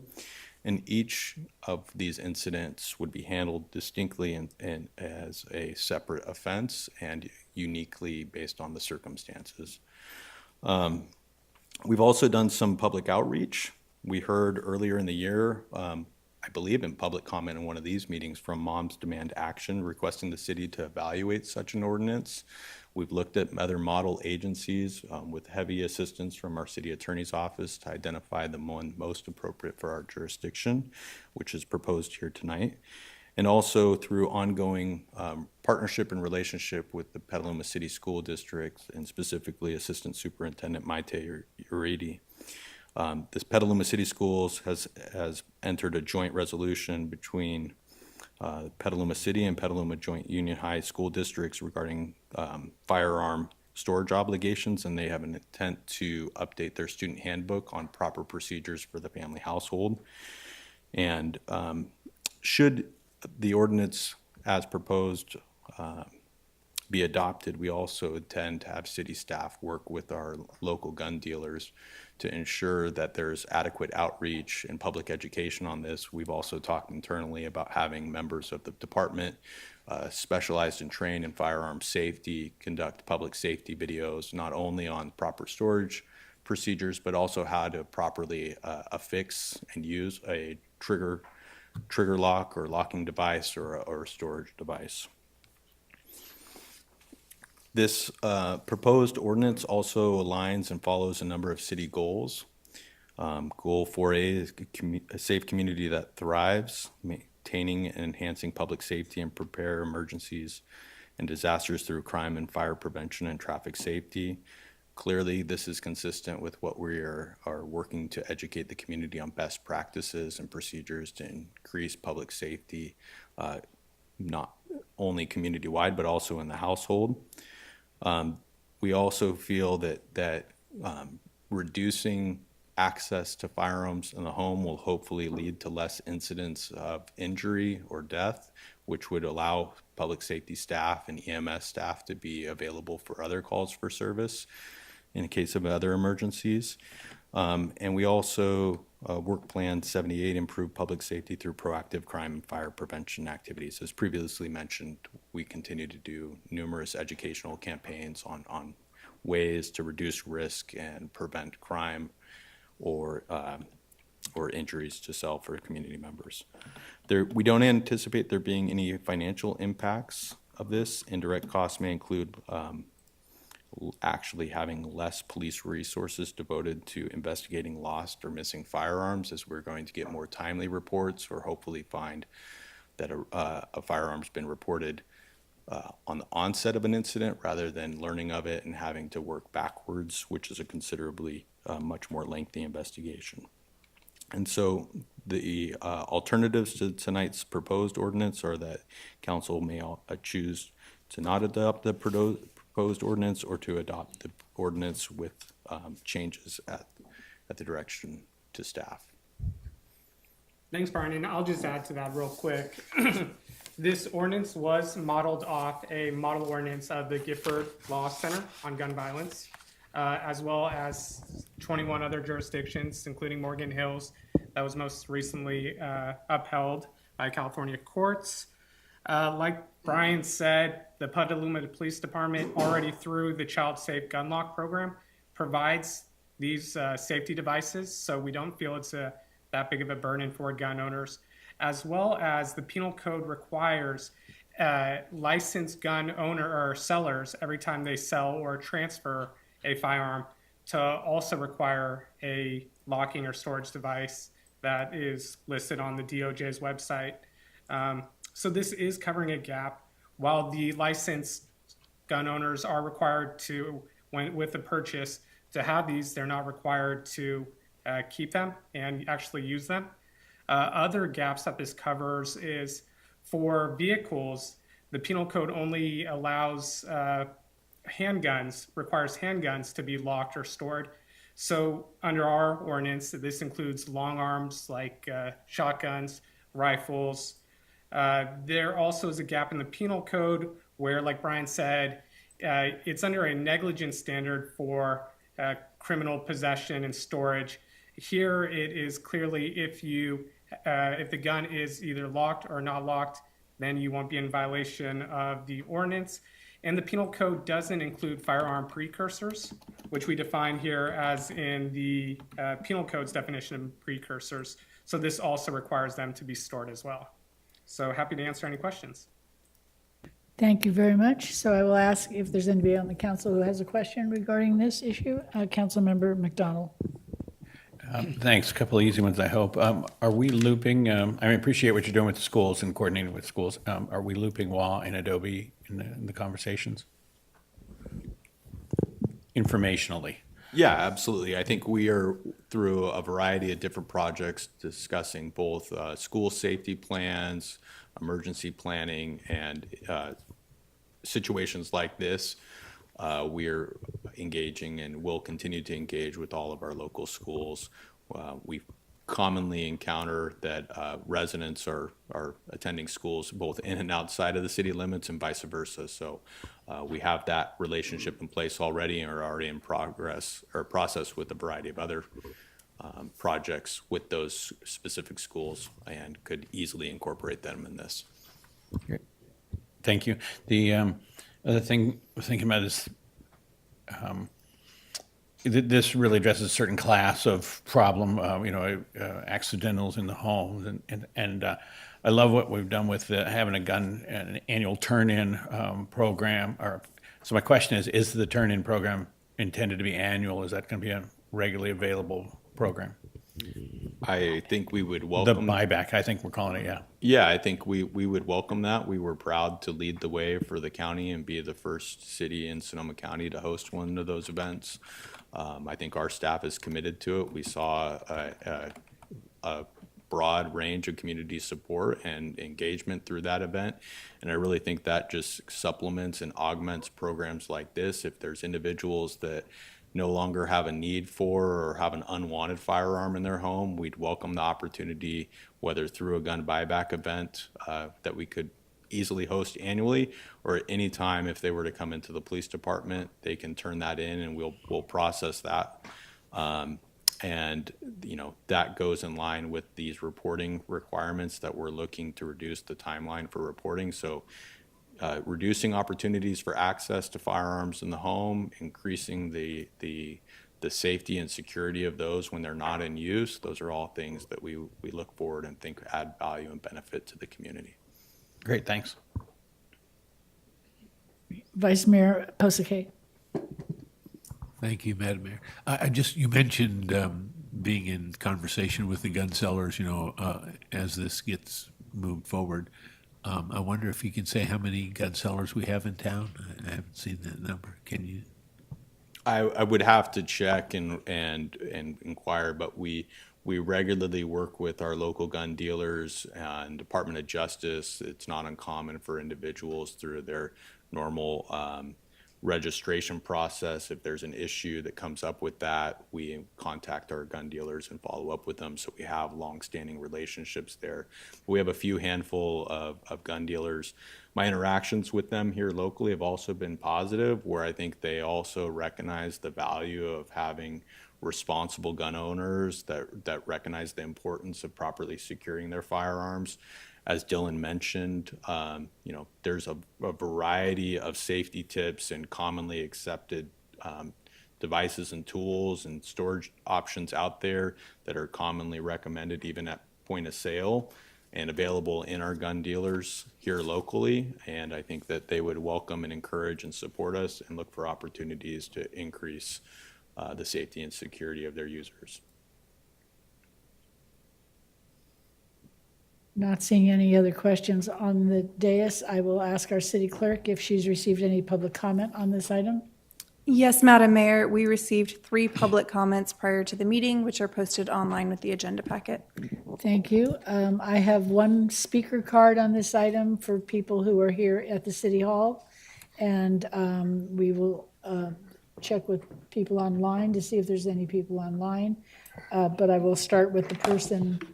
Do you want to make that announcement now? Yeah, thank you, Madam Mayor. Okay. At this time, if there's anyone in the public that would like to speak on this item, please raise your virtual hand or hit *9. And Madam Mayor, at this point, I do not have anyone. Okay, thank you. And so the first and only speaker so far is Stefan Perez. Thank you very much. Good evening, Petaluma City Council. It's me, your boy, Stefan Perez, Chairman of the California Rifle and Pistol Association Sonoma County Chapter. Thank you to the council members and staff that responded to my emails about item 14 during this hectic time of year. Tonight, I'm here on behalf of our chapter members, many of which live in the city of Petaluma, myself included, to oppose the introduced ordinance that seeks to implement firearm-related restrictions on residents and visitors to the city of Petaluma. CRPA and its members advocate for responsible gun ownership and not permitting prohibited persons access to firearms. But the government does not have the authority to infringe on the right to self-defense by dictating that to what a person does in the home. California state laws already create liability for the criminal storage of a firearm for any gun owner that allows a minor or prohibited person to access and misuse a firearm. The state's firearm storage regulation is comprehensive, full already. So local ordinances imposing further criminal penalties on the storage of firearms are preempted. We already have laws in the books for this type of stuff. So the proposal is unenforceable under the Fourth Amendment. The city will not be able to enforce the proposed ordinance requirements because the Fourth Amendment prohibits an inspection unless probable cause is established. So cops just can't go into your house. The city attorney must acknowledge that enforcing the ordinance is impossible, as had Councilman King acknowledged this when it was initially brought up months ago. The proposal infringes on Second Amendment rights. An issue in Heller versus District of Columbia was an ordinance substantially similar to proposed ordinance. The Supreme Court held that any ban, quote, any ban on handgun possession in the home violates the Second Amendment, as does a prohibition against rendering any lawful firearm in the home inoperable for the purposes of immediate self-defense. So while Heller did not answer every conceivable question about the Second Amendment, it was very clear that, quote, law-abiding individuals are entitled to keep handguns in their homes that are both operable and immediately accessible to self-defense. Okay. So this proposed ordinance is in direct contradiction to the rights espoused in Heller. It seems to be a little vague in some parts, and another unenforceable law meant for political pandering, it feels like. So I hope the city takes a good look at this ordinance before making any decisions. Thank you, and Merry Christmas. Thank you. That's our only speaker, unless someone has joined the Zoom, at Zoom. Madam Mayor, there still does not appear to be a speaker. Okay, so with that, I will close public comment on this item and take it back to the council for discussion and action. Councilmember King? Thank you. I just would like to clarify something. I have no recollection of ever indicating that this was potentially unenforceable. And in fact, my view is that the Second Amendment does not prohibit gun regulations if it's properly read. So I'm not sure what I said or when I said it, but I certainly, and sure as hell, didn't say that a gun regulation of this nature is unenforceable. And I will tell you, I'm in support of it, 100%. Councilmember Healy? Thank you. I just had one question for Mr. Brady. Was the Morgan Hill decision more recent than the Heller decision that was just raised? That is correct. It was within the last few months. And how did the Morgan Hill decision harmonize that? So it recognized, well, this did not render guns inoperable. There's still an exception under our ordinance that if it's on your person or immediately accessible, then you don't violate this ordinance. It also recognized, as in the Jackson, which was the San Francisco case that was upheld by the Ninth Circuit, they discussed the important Second Amendment interests as well as the police interest here to provide safety for the residents as well as the community. So they upheld a similar ordinance. And then I would just add, too, that there was a recent Senate bill in California that goes into effect in January that says unless a bill is expressly preempted regarding gun controls, there is no more implied preemption. So unless, again, a city ordinance is expressly preempted by the state law, it will be upheld. Okay, I appreciate that. And if there's nothing else, I'll move approval. Okay, 1 second. Our city attorney wanted to speak. Thank you. Everything Dylan said was correct, and I just would like to add a couple additional things to refute Mr. Perez's comments.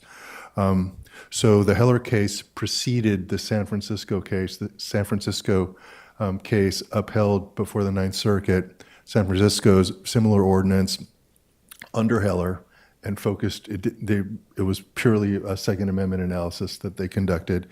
The Morgan Hill case that upheld the Morgan Hills safe storage regulation and 48-hour notice requirement, which we've included in our ordinance, really focused on state law preemption with reference to the Second Amendment. And we quoted in the staff report the holding in that case that under California law, and of course subject to the Second Amendment as construed in Heller, local agencies and cities are permitted to regulate more strictly than the state law does, which our ordinance would do, but again, subject to the U.S. Constitution. It's not an unenforceable ordinance.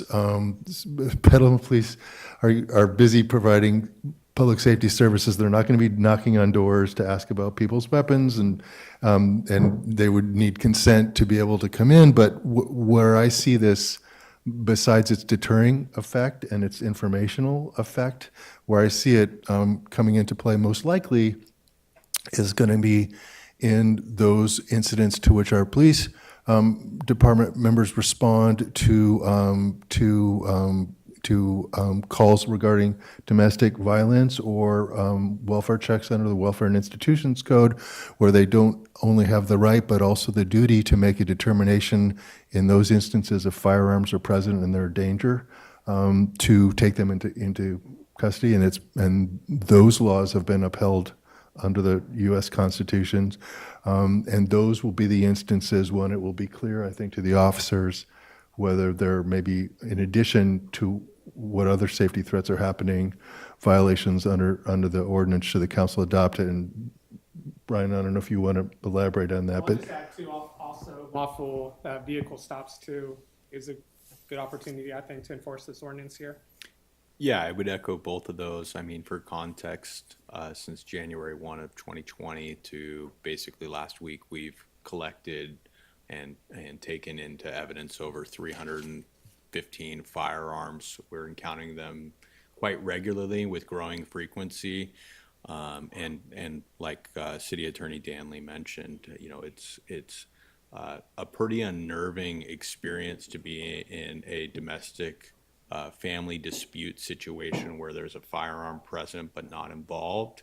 It's accessible, it's potentially loaded, it's in a home, and there's not been a criminal act. And we historically have done our best to mitigate and reduce the tensions in that household or separate parties, or now with the implementation of other programs like SAFE. But at times we've had to leave the home unresolved, and that is incredibly unnerving. It's incredibly unsafe, and I wouldn't welcome that type of situation to occur for anyone in this community. And so we look forward to hopefully putting our staff into safer situations where if they encounter that when they enter a home, there's something that is enforceable and that is actionable, or hopefully through the efforts of this, that they don't encounter those situations and we don't find community members left in those predicaments. And then I'll just add to staff, we don't feel this as just a symbolic ordinance. If it was, the Gifford Law Center wouldn't have recommended it. 21 other cities wouldn't have recommended it, including San Francisco, San Jose, Oakland, San Diego County, so some of the bigger jurisdictions out there. And we do feel it would add a benefit to the community, and that's why we brought it before you. Thank you. And I have two more, Councilmember Barnacle and the Vice Mayor. Thank you. I will second the motion that's on the floor. My two comments are, I think the video on proper usage is a good idea. The more that we can have our police officers talking about safe storage and safe handling and things like that, I think it's good. You're the right messenger for this. And then secondarily, the free trigger lock program that you mentioned, I would like to see in the next community update that we, if we're going to talk about this, that we also promote the free trigger lock program, because that's news to me, and it's a pretty easy thing that people can avail themselves of. So, thank you. Thank you. Vice Mayor? Oh, okay. All right. So we have a motion by Healy, a second by Barnacle, and if there's no more discussion, we will have a roll call vote. Barrett, Yes. Barnacle, Yes. Fisher, Yes. Healy, Yes. King, Yes. McDonald, Yes. Posake. Yes. Motion passes unanimously. Thank you, and thank you to staff for this work. We appreciate it. We're moving on to item number 15, and this is the adoption of urgency ordinance and/or introduction first reading of ordinance adopting the 2022 edition of the California Building Standards Code, California Code of Regulations, Title 24, Parts 1, 2, 2.5, 3, 4, 5, 6, 8, 9, 10, 11, 12, including the Fire Code, amending local amendments thereto, sections 17.04.010, 17.040.20, and 17.20.0102, 17.20.070, based on local climatic, geological, and topographical conditions, and 2021 International Property Maintenance Code regarding the building and fire codes, and adopting the 2021 International Property Maintenance Code and finding this action categorically exempt under CEQA guidelines, section 15061B3. And to kick us off will be our Fire Marshal, Jessica Power. Good evening, Madam Mayor, Council, and our community. Thank you for that mouthful. We promise to keep it as short as possible this evening. We and tried. I would also like to say thank you for allowing us to be present and honoring your service to our community. We appreciate all that you do for us. Tonight we have with us our building official, Jerome Hoberg, our deputy building official, Charles Lucas, and myself, your fire marshal. I'll turn it over to Jerome. Okay. Good evening, Madam Mayor and esteemed council members. Thank you for your service to the city of Petaluma as well. And I'm honored to be a part of the group now. My name is Jerome Hoberg, and as Jessica said, I'm Chief Building Official for City of Petaluma. And we're here this evening to request that the 2022 California Building Standards Code proposed with amendments be adopted. The base code is required to be enforced effective January 1, 2023, and local jurisdictions are required to enforce the base code and may amend the code for local conditions. The slide up there talks about conditions which may require us to modify the code. Our local amendments are an opportunity to refine portions of the code to better fit the vision for Petaluma. And next slide, please. So the local jurisdictions are required to enforce the base code and make specific findings if amending the code for local conditions. And in amending our local building and residential code, we have identified two primary areas intended to tailor the codes to better serve Petaluma. The first one is on the left up there, and in alignment with the state's priority to provide increased housing, for clarity, we have included the definition of a JADU, a junior accessory dwelling unit, and we're drawing that definition, which is outlined in the energy code. It's currently not in the building code, so we are incorporating that into our amendments. And then our second is Petaluma was an early adopter of the elevated Cal Green Tier 1 provisions, and we are continuing to further this effort by now expanding the requirements to all additions and alterations, not just new buildings. And that's primarily what our amendments are in the building code. Next And I'll slide. give it back to Jessica. So our fire code amendments this year were in 3 different areas. A large number of it was renumbering to align with the new fire code numbering based on other changes made to the fire code, the model code that California adopts. We added one addition. This is a section in the administrative portion of the fire code that reflects people back to a policy manual. A policy manual would be developed for clarifying anything in the code, such as how to apply that code section. In particular, for example, one of the things that we are currently working on is our substantial remodel definition and how that is applied to all of our remodels within the city of Petaluma.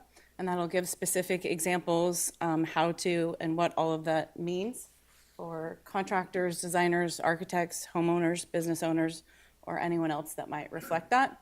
So that section will again reflect or refer people, to that policy manual to give them that direction.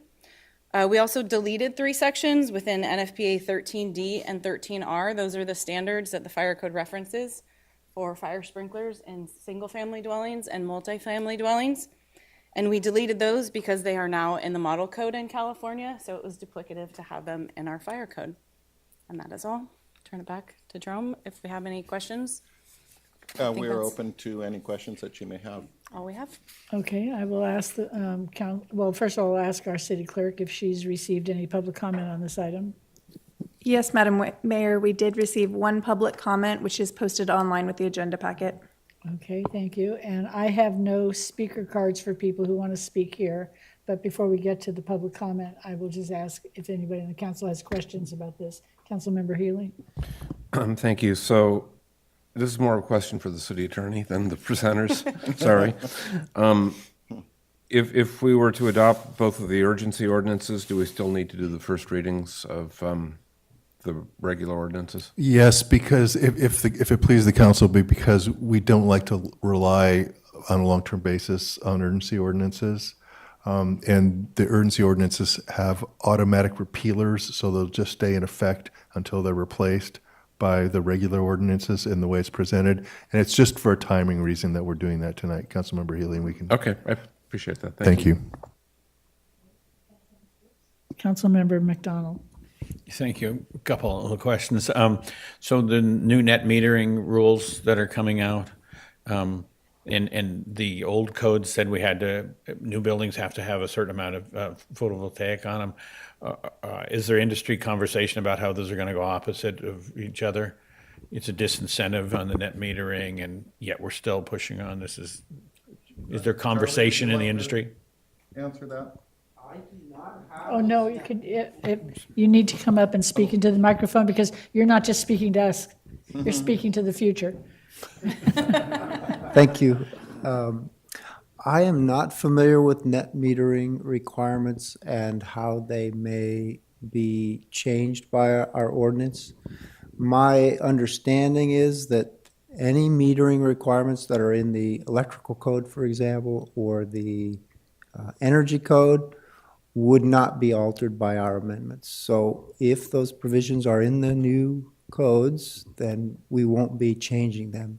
And if they are in state law, if there's state law coming that has some metering requirements, those would normally come into the code through the next or the interim building I think what I'm seeing is that the codes take a couple of years to pull together, and then they roll up to the front end, and right when they roll out and we're approving, somebody's changing the ground rules underneath. And that was my interest. Same kind of question arises regarding the 40 amp circuit for EV charging, where most of the longer range EVs are now saying 50. Right. And that's a different wiring. And what are you gonna tell people when they make application? Well, in a lot of instances, we refer to the manufacturer's recommendations. So great. we do that. Another example of that might be roofing materials. Somebody wants to use a roofing material at a lower pitch. Well, if the manufacturer's recommendations or allowances and still offer a warranty for that, we do defer to that.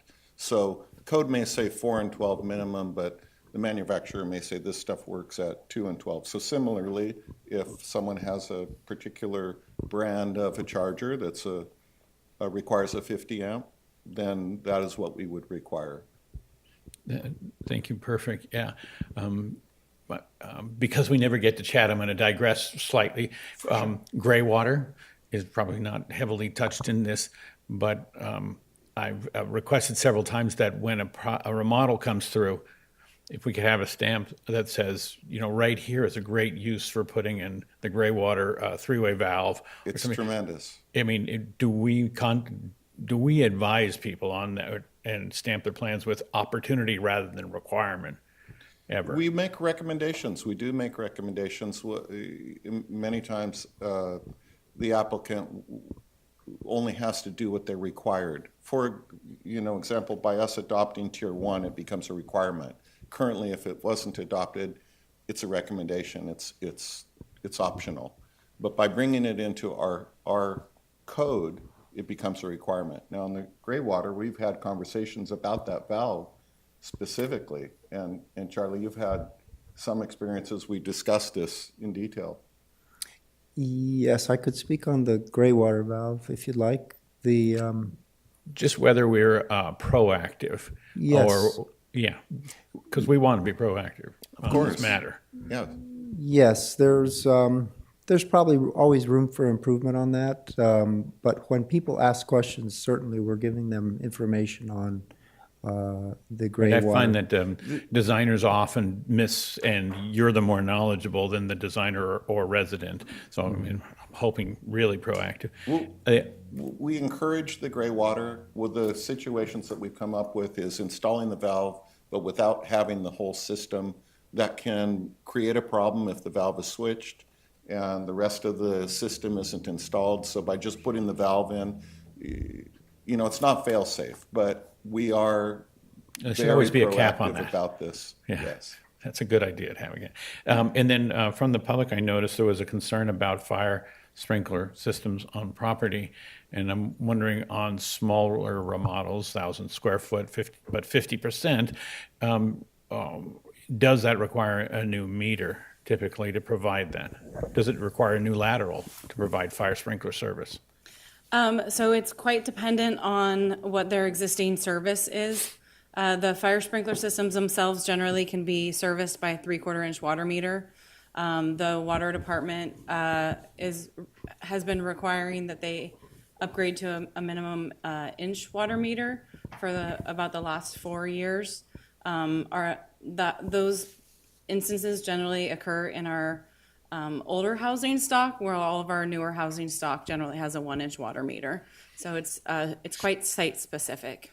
So is there a design standard in the water department?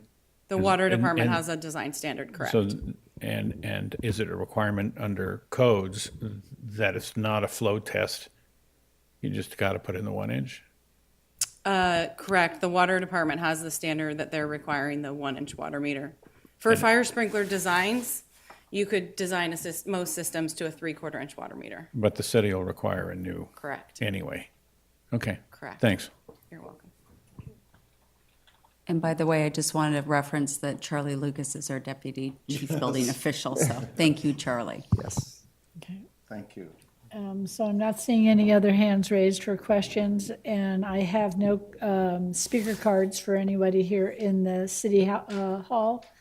And so I will ask our moderator to see if there's anybody in the Zoom audience as we open public comment. Thank you, Madam Mayor. At this point, if there's anyone in our virtual audience that would like to speak on this item, please raise your virtual hand or hit *9. The first comment that we have is, our first speaker is John Tribbs. John, I'll now allow you to speak. You can unmute yourself and begin. Hello, thank you for putting this forward. I'm all for more green buildings, but I just wanted to check on something. When you're adding more green into refurbishing, rebuilding, what folks are doing inside their homes, whether it be a bathroom or kitchen, and then adding things, is this going to affect any of the permit costs? And is this going to raise any more fees or expectations? Is it going to put up any potential view, what customers might see as a blockage that, oh, I got to do one more thing that the city's going to require, and therefore I'm not even going to apply for a permit. I'm just going to do those aside. I've already heard from a couple folks who just went ahead and did things because they were afraid of paying the fees, and also afraid of the expectations of requirements that are going to put extra burden on them, and they just wanted to do a little project on their own by themselves. So if there is any burdens that might be applied to the folks that were building anything inside homes, small projects, is there any additional burdens that might arise? And if there are, is there any solutions such as extra help or guidance and extra information that we provide some benefits along with these extra requirements to go green? And I'm all for more green in every possible way, the gray water, the sprinklers if we need for fires, or even the amount of woods, the type of woods where you get your wood for building constructions, whether it how green sourcing versus a local retailer, things like that. So how far does this go for impacting the folks who may be applying for, let's say, small jobs in their homes that they want to do, bathrooms and kitchens and the like? So I thought I'd just query you, see how far this might go. Thanks. Thank you. And Madam Mayor, that is the last public commenter we have. Thank you. With that, we'll close public comment on this item and bring this back to see if any of those questions could be responded to. I mean, clearly there are going to be more permit fees.